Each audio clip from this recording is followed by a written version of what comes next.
Good afternoon, countrymen and women, ladies and gentlemen. We, as Patriots for Economic Progress, have found it necessary to respond to the statement that was issued this afternoon by the Honorable Minister of Home Affairs and Internal Security, Honorable Jack Mwimbo, regarding the 12 ladies that were recently recovered from their abductors.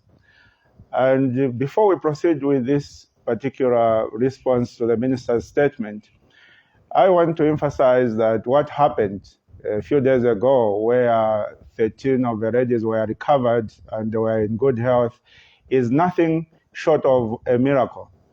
And when a miracle happens, it is very important to thank the person who makes that miracle possible, which can only be God, the Almighty. And so allow me to start this particular press briefing with a prayer. I want to pray and thank God for the miracle that He created to have those 13 girls recovered alive and well. So please, if you may, kindly join me in this prayer to thank God. Our Heavenly Father, Jehovah God, we come into prayer before you this afternoon. Father, we'd like to thank you for the miracle that you created by saving our wonderful 13 ladies who had been abducted. And God, everywhere in the world, when people are abducted for a prolonged period of time, such as 6 months, even the authorities, even their loved ones, they normally lose faith that such persons are going to be found alive. And so, in our case, for those 13 girls to be found alive after such a prolonged period of time, it is nothing short of a miracle. And so we wish to acknowledge your intercession and your involvement in ensuring that the ladies were recovered alive and well. We thank you all this in the name of your Son, who is our Lord, Jesus Christ. Amen. Indeed, countrymen and women, my response this afternoon to the minister's statement is going to be structured around 8 key areas that we have narrowed down when the minister was proceeding with this statement. So I'll just run through the key areas that we're going to focus on, and then we'll delve into the greater detail of the press briefing. The first issue that we are going to attend to this afternoon is the issue of the poor relations between the police and the public, and how that is adversely affecting the work of the police. The second key issue that we are going to address this afternoon is the issue of the dishonesty of the police, where they are not saying the truth when it comes to important national cases like this abduction. And then we'll proceed to the third key issue that we'll address, which is the failure by the police to offer a reward when we were looking for Palmera and the other girls. Some of us really try to emphasize to the police that the offering of a reward might help to bring forward certain leads which would help to recover these girls on a timely basis. But the police failed to offer a reward. And the fourth key issue we are going to address is the poor response by the police in handling this particular matter.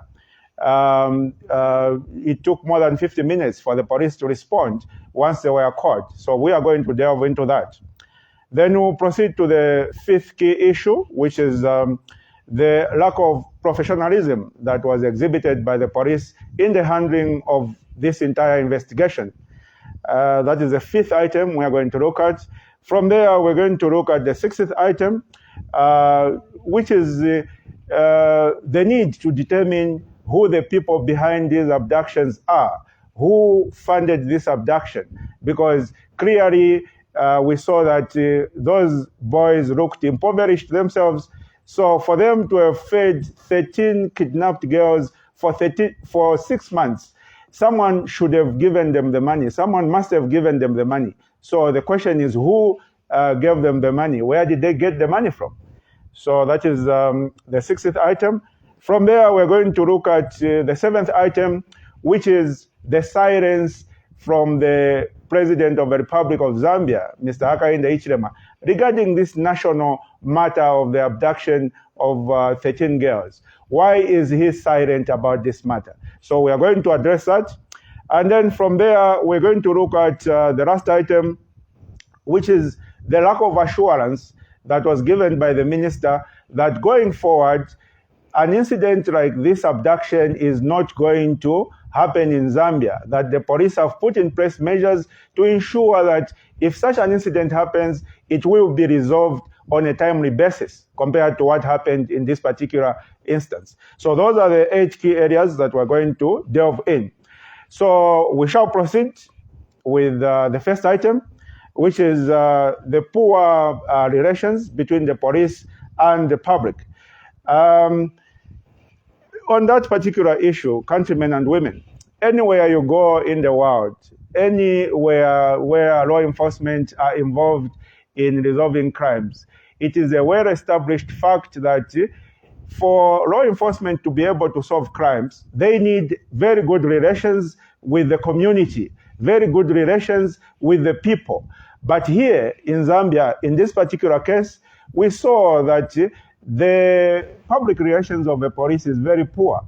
The police and the public do not work hand in hand because the police are always in the habit of harassing the public.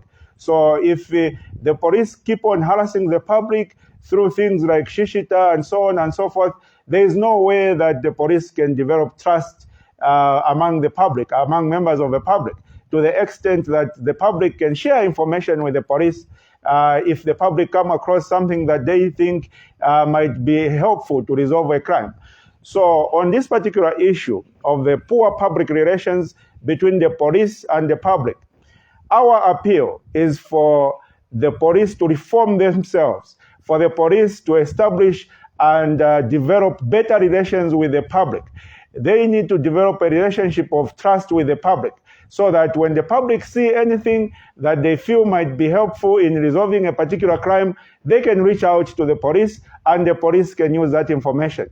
Because for as long as there is poor relations between the police in particular and law enforcement in general, then it will be very, very difficult for law enforcement to be able to solve crimes such as this particular abduction. It is very, very important that the police invest in good relations with the public. And of course, the starting point to establishing those good relations is by ensuring that the police conduct themselves in an honorable manner. They conduct themselves in a professional manner.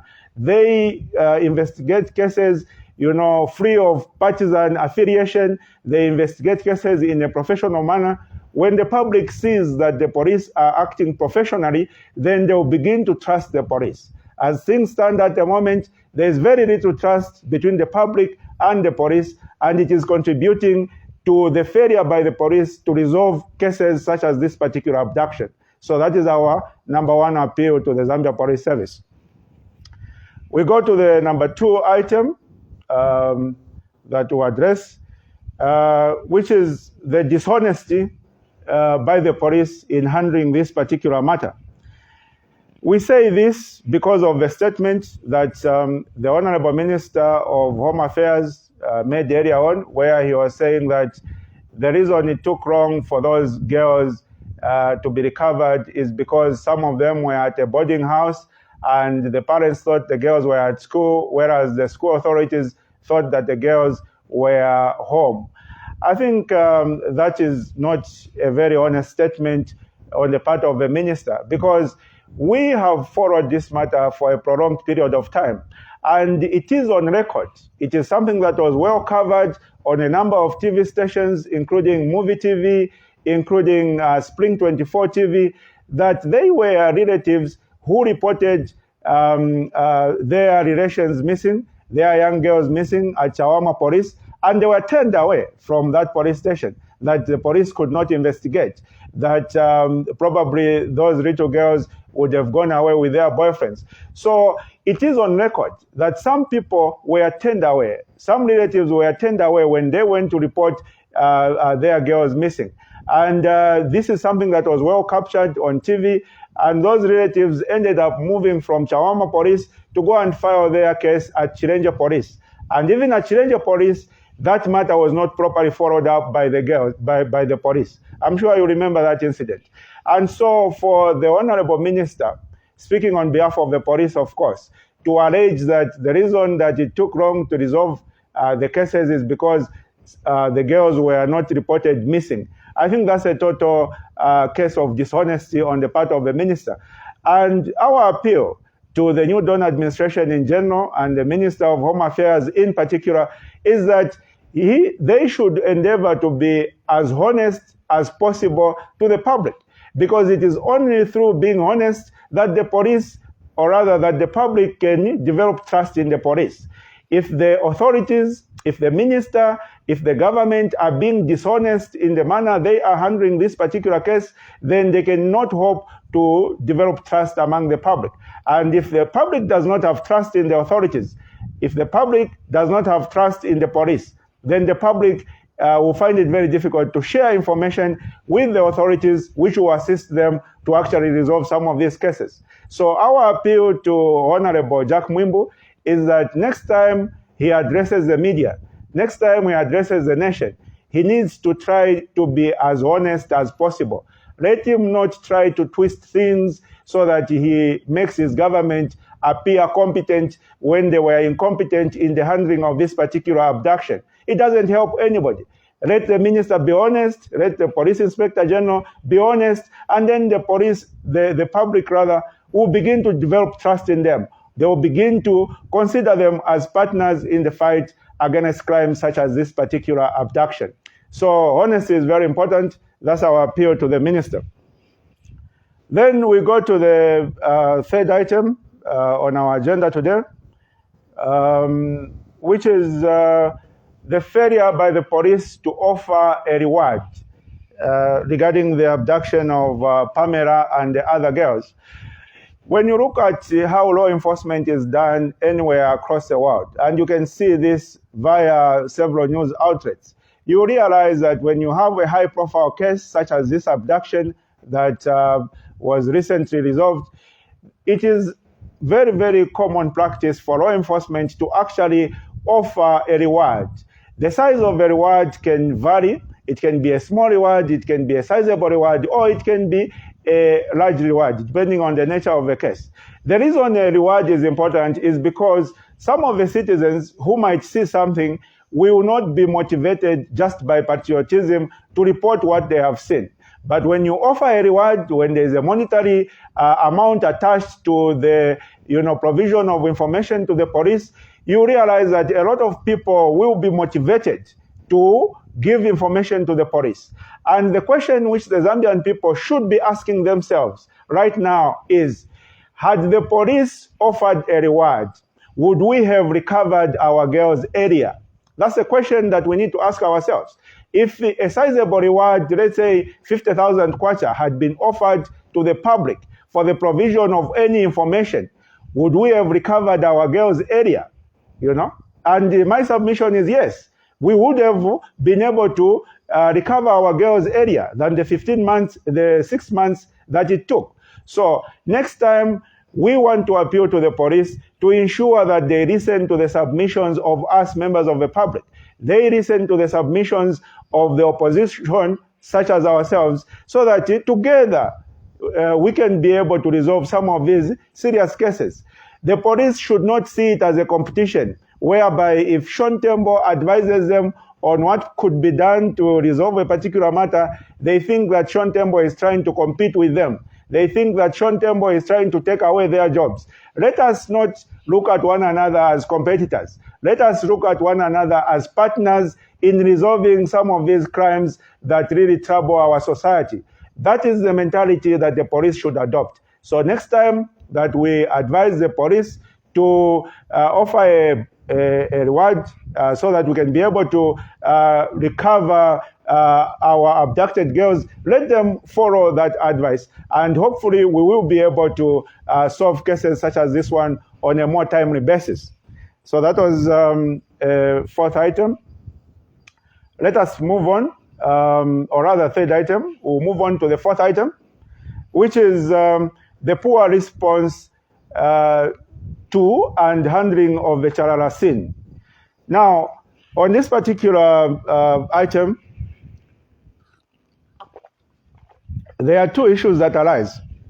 The first issue is the long period of time it took the police to respond to the scene in Chalala, which was estimated at 45 minutes to 50 minutes. That is a very, very prolonged period of time for an emergency. And I'm saying that as someone who has been in the police before. I worked in the Zambia Police Service for a prolonged period of time. I rose to the rank of Assistant Superintendent of Police. And I know that in cases of emergencies, in cases where the lives of people are at stake, police would normally respond very, very quickly, because it is 999 officers who respond to such a case, who are commonly referred to as the flying squad. And their response has always been very, very good. So the question then becomes, what delayed the police to respond to the scene in Chalala? What delayed them? What made them take 50 minutes to go to the scene in Chalala? And there will be a lot of excuses that the police might give, but from my standpoint, as a former police officer and as a patriotic citizen, the only sound explanation why the police took forever to go to the scene in Chalala is because the Inspector General of Police wanted to be there when the police go to the scene. The Inspector General of Police wanted to have his face all over the cameras when this case is broken by the police. Instead of allowing the police to go there quickly to resolve the case, the Inspector General of Police made that scene about himself. He wanted to be there and appear on TV. Because if you are going to get a senior police officer such as the Inspector General of Police to be at the scene, it is something that is very difficult, because these are senior police officers who are not readily available. You'll find that he might be attending a workshop somewhere. You'll find that he might have been home. You'll find that he might have been at State House attending a meeting with the president. So to get a senior police officer such as the Inspector General of Police to be at the scene of a crime before police raid that scene, before the police go and retrieve those girls, it takes a prolonged period of time. And our belief is that it is the insistence of the Inspector General of Police to be the first person on the scene that caused the police to delay to arrive at the scene. Now, countrymen and women, we are dealing with a very serious issue here. We are dealing with an issue whereby the personal aspirations, the personal ego of the Inspector General of Police caused the lives of those girls and the lives of the boys who helped to rescue those boys to be in jeopardy. Because the longer that the police took to go to the scene, the more that the girls were vulnerable. The more that those boys, including Sean Tembo, who is a hero, by the way, the more that they were vulnerable. Because at that particular time, nobody knew whether those people were armed. What if those abductors were armed? Because we have heard from the narrations of the victims and the narrations of Sean Tembo and his colleagues that the only weapons that they had when they went to rescue those girls was an axe and other crude weapons. So the question then becomes, what if those abductors were armed with firearms? We would have been talking about a massacre right now. And why? Because the Inspector General of Police made it his personal business to delay the response of the police so that he can be the first on the scene, so that he can take credit for the recovery of those abducted girls. So that, ladies and gentlemen, is a kind of Inspector General of Police that this country does not need. An Inspector General of Police who puts his personal ego ahead of the lives of kidnapped victims. An Inspector General of Police who wants to be the first on the scene and prevents other officers, prevents the 999 officers from responding to the scene because he wants to be there with them. Such an Inspector General of Police is somebody that we don't need as a nation. And on this regard, I'll make an appeal to the Republican President, His Excellency Mr. Hakainde Hichilema, that he needs to reconsider his choice of Inspector General of Police. This country is blessed with a lot of competent and highly qualified police officers who can better perform that job of Inspector General of Police, other than someone who is going to delay the response of the police so that he can be there on the scene, so that he can be there in the cameras. Such a person is not someone we need serving in the Zambia Police Service. And I say that both in my capacity as a very patriotic citizen, as well as a former police officer. From there, we shall proceed, countrymen and women, to the next item on the agenda, which is the lack of professionalism on the part of the police, especially the Inspector General of Police. Now, this particular portion of the press briefing is related to the previous one. And in this regard, when we talk about lack of professionalism, we are talking about the lack of consistency on the part of the Inspector General of Police.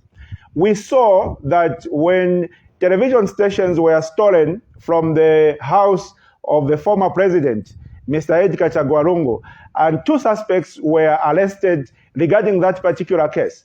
The Inspector General of Police is the one who announced that arrest, and he made it very categorical that the 2 suspects are members of the former ruling party, the Patriotic Front. And when the Inspector General of Police actually made that statement by identifying suspects based on their political affiliation, we raised up our voices and said, Mr. IG, sir, are we going to have a situation where suspects are now identified by their affiliations, whether political affiliations or church affiliations?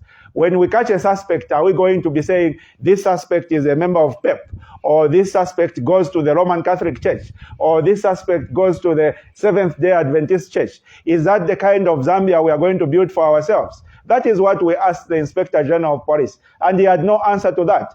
But clearly, you can see that the objective there was trying to create an insinuation that the people who stole from the former president is someone who is a member of his political party, the Patriotic Front. So you can see the partisan alignment of the Inspector General of Police.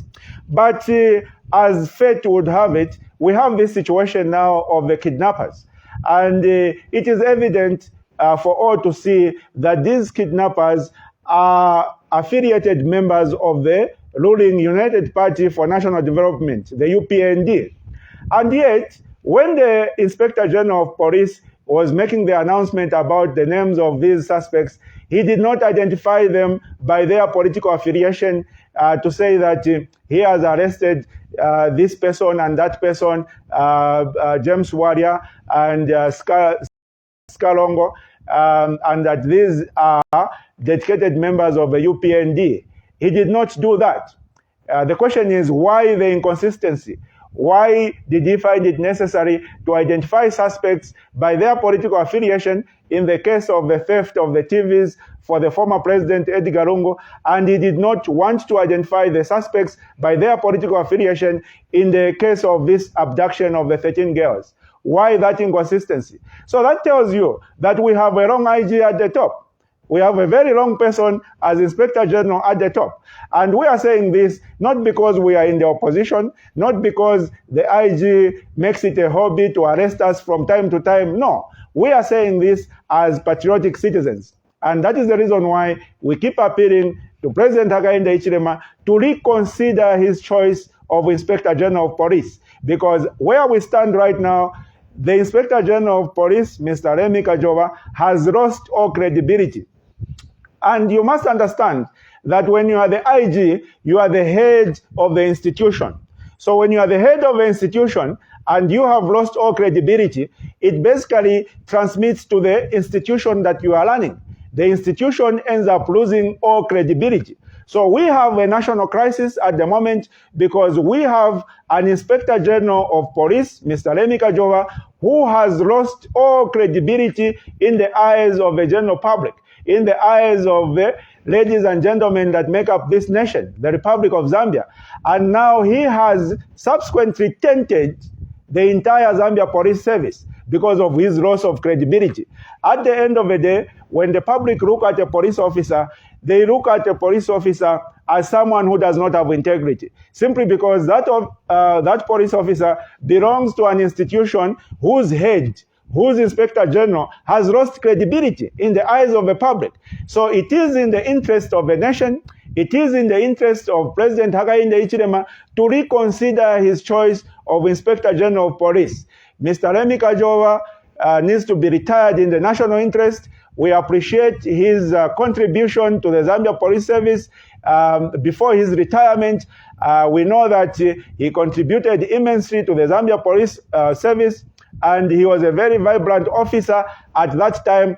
But right now, after he was recalled from retirement, he is very far from a vibrant police officer. He is very far from a competent police officer who can head and properly lead the Zambia Police Service. So please, Mr. President, kindly fire Mr. Remi Kajoba. Kindly look around for another person who can take up that position as Inspector General of Police. So we shall proceed to the 60th item. The 60th item, which is the issue, the question that is in the back of everybody's mind. Who was funding this operation? Who was funding this operation? Because when you look at everything about this case, you can tell that it was a very well-funded operation. That house that these boys were renting was not a cheap house. It is not a small house. It is not a house in the shanty compounds. It is a house which is in Charara, which is a middle-income neighborhood. So the question then becomes, who was paying rent for that house?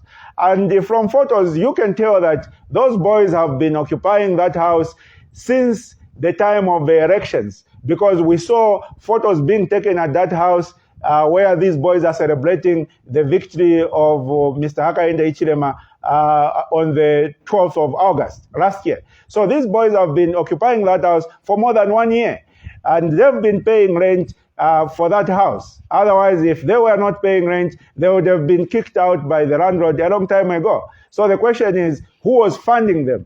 Who was funding them? And they had to feed their kidnapped victims, the 13 girls, for a period of more than 6 months. And when you look at the health of those girls, they don't look malnourished. They look reasonably well fed. And for you to feed a group of 13 people is not a small job. It is a big job. For those who have families can testify to that. It is not easy to feed a family of even 4, let alone a group of 13 people. So the question becomes, who was financing this operation? That is what the Zambian people want to know, because unless we get to the bottom of this abduction, people will always live in fear. It will be a similar case of the gassing incidents. And when Zambians live in fear, we all know what normally happens when the people are living in fear. The security of everybody is going to be compromised, because when people in the compound see a vehicle that they don't know, and they shout that these look like kidnappers, the next thing that is going to happen is that those people are going to be killed, and their vehicle will end up being set alight. And all that comes about because people are living in fear, because people do not feel that the kidnapping case of these 13 victims has been adequately resolved.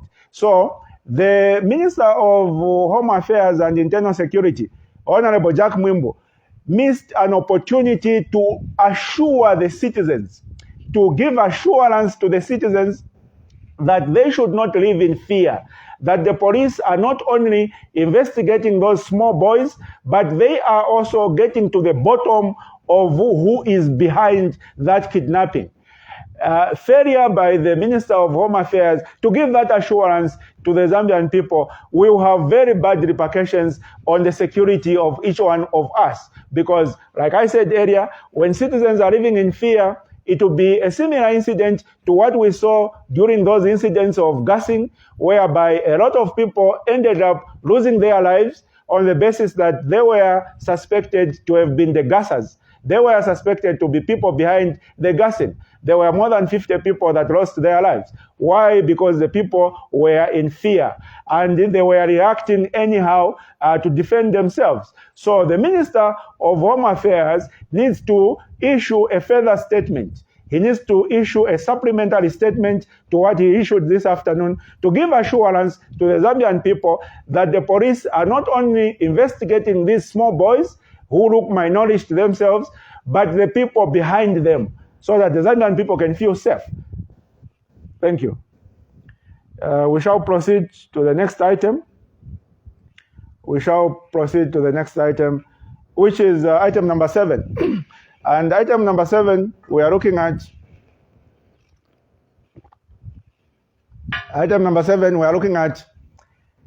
the loud silence from the Republican president, Mr. Hakainde Hichilema. He is very silent about this. And even his spokesperson, Mr. Anthony Waria, is equally very silent on this. Very, very silent. And the silence of the president is very loud. It is too loud. This matter is not just a national matter, but it is an international matter. It is a matter that has been reported on BBC. It is a matter that has been reported on Al Jazeera. It is a matter that has been reported on the Telegraph in the UK. It is a matter that is on CNN. If you look at CNN right now on the African program, it is there. So if it is an international matter, and we all know how much our president loves the media, how much he loves the limelight, we all know that. So the question then becomes, why hasn't President Hakainde Hichilema commented on this particular abduction of the 13 girls? Why has the president not commented? Why has the president not issued any statement? And we all know that the president is in the habit of commenting on a lot of police cases. Not too long ago, the president, through his spokesperson, issued a statement to comment about Sean Tembo. And then before that, not long before that, the president himself directly, during a press briefing at State House, made a comment about Bowman Lusambo's case, where he was saying, no, Bowman Lusambo is not supposed to have such a house. Where did he get the money? The president also recently commented about Mumbipiri's case, saying that Mumbipiri said that she saw how the victim was shot.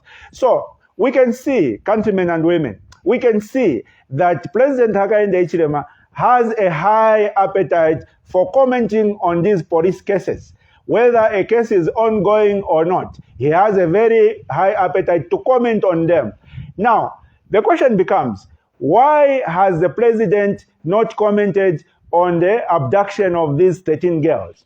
Why is the president quiet? If the president is very busy, why hasn't the presidential spokesperson issued a statement even congratulating the people who assisted with the recovery of these girls? Why are they quiet? Is it a case whereby President Hakainde Hichilema feels that the abduction of these 13 girls is not important enough an issue to deserve his attention? Is that what the president is telling us and the Zambian people? Or is the president upset that these 13 girls were recovered? Is he not happy that they were recovered? Because if I'm happy about something, if I'm excited about something, the way I was excited about these 13 girls being recovered, the first thing you do is issue a statement. You thank God for the recovery of these girls who are in good health, and then you thank the people who were involved in their recovery. That is the first thing you do, countrymen and women. When you are happy about something, that's the first thing you do. So, why is the president quiet? Does it mean that the president is unhappy about these 13 girls being recovered?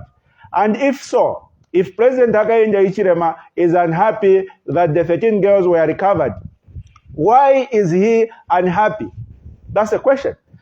I, as Sean Tembo, may not be in a position to answer that question. But you, the Zambian people, you need to ask yourselves that question. And for those people who are in the media, when you have an opportunity to ask a question to the president, please ask him that question to say, Mr. President, why were you silent about the recovery of those 13 girls? Why didn't you even congratulate people like Sean Tembo who helped to recover those girls? Why didn't you congratulate people like that young girl who jumped the fence to rescue her friends? Why couldn't you issue a presidential statement for something that is as important as this to the nation? The president has to answer that question. Why did he send his minister of Home Affairs and Internal Security to issue a statement? Why didn't he issue the statement himself? Or why didn't he send Mr. Anthony Warrior to issue the statement? Those are the questions, countrymen and women, that you and I should begin to ask ourselves. We should begin to chew on them. We should begin to understand, to say, what kind of government do we have in office? This new dawn government, what is it about? Why are they behaving in a strange manner? Why are they acting in this strange manner, which we, the Zambian people, are not familiar with?